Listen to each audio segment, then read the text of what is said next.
Sa Bible, ang prayer and fasting ay hindi lamang mga simpleng ritual. Ito po ay malalim na expressions ng humility, dependence sa Diyos, at lubos po na pagkukumit sa Kanya. Ang mga lingkod ng Diyos noong biblical times ay nagpray at nagfast nang sila ay humingi ng revival, wisdom, protection, victory, at direction mula sa Diyos. Sa ngayon naman po, maraming churches ang nagnanais ng paglago. Maraming Christians ang naghahangad ng spiritual growth and maturity, at marami ring Christians ang nakikipaglaban sa influence ng sanlibutan at mga pakana ng dyablo. Ang sagot po sa kanilang minimiti ay hindi matatagpuan sa mas mahuhusay na church programs lamang, kundi sa taimtim na paghahanap sa Diyos at pakikipagniig sa Kanya sa pamamagitan ng prayer and fasting. Ang title po ng pag-aaralan natin ngayon ay Discovering How to Fast. Sa Joel chapter 2 verse 12, it is written, "Even now declares the Lord, return to me with all your heart, with fasting and weeping and mourning." So sa gabi pong ito, let us discover and learn how to fast.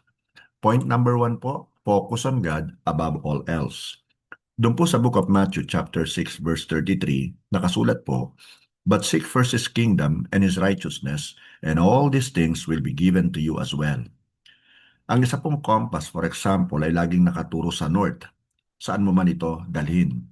Gayun din naman, ang isang Christian na mayroong pong pusong laging nakafocus sa Diyos ay mananatiling matatag sa spirito kahit nasa mundo na puno ng mga business.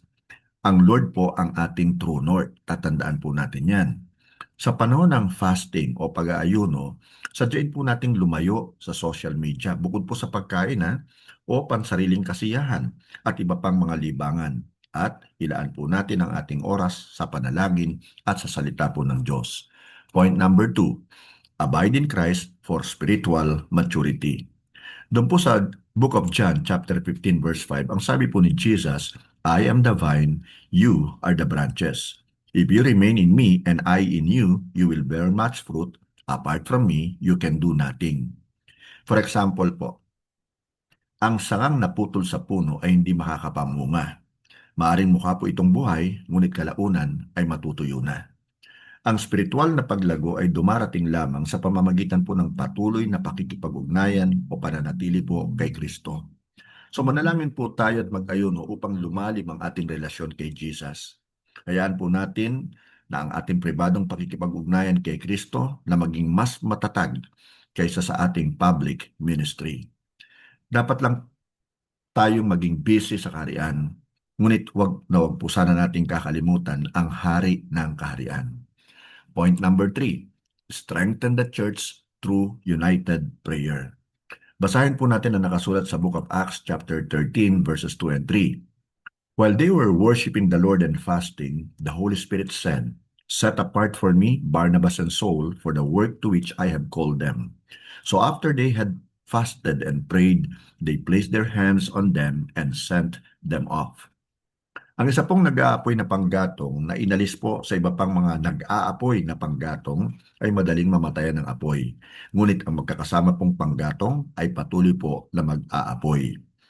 Ang isa pong church na nagpe-pray and fast ay mananatili pong mag-aapoy, mananatili pong malusog at effective. So makiisa po tayo sa corporate prayer and fasting. Ipag-pray po natin ang ating mga pastor at ang kanilang pamilya. Ipag-pray po natin ang ating servant leaders at ang iba't ibang ministries and soul winning. Pag-pray po natin yan at ang pagkakaisa po sa ating church na kinabibilangan. Point number 4, triumph over worldliness. Sa Romans chapter 12 verse 2, nakasulat naman po, "Do not conform to the pattern of this world, but be transformed by the renewing of your mind. Then you will be able to test and approve what God's will is, His good, pleasing, and perfect will." For example po, ang isang barko ay sadya pong nakalutang yan at ligtas po yan sa dagat. Ngunit kapag pinasok po ng tubig ang makina nito, masisira ito at lulubog. Ngayon, tayo mga Kristiyano ay nabubuhay po sa mundo. Ngunit hindi po natin dapat hayaan ang mga makamundong pagpapahalaga na makapasok po at kumontrol sa ating puso.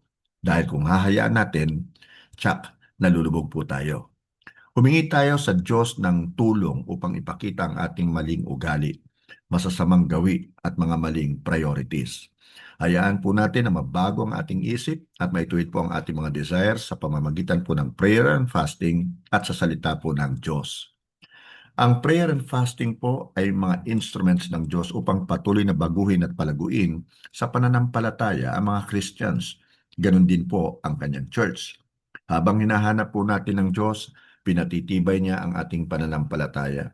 Pinalalakas niya ang kanyang church at binibigyan niya tayo ng tagumpay laban po sa worldly influences. So to summarize po our study, let us focus on God above all else, focus o abide in Christ for spiritual growth and maturity, strengthen the church through united prayer, and triumph over worldliness. Nawa po meron po tayong natutunan sa atin pong maikling pag-aaral. To God be all the glory and God bless us all. Amen.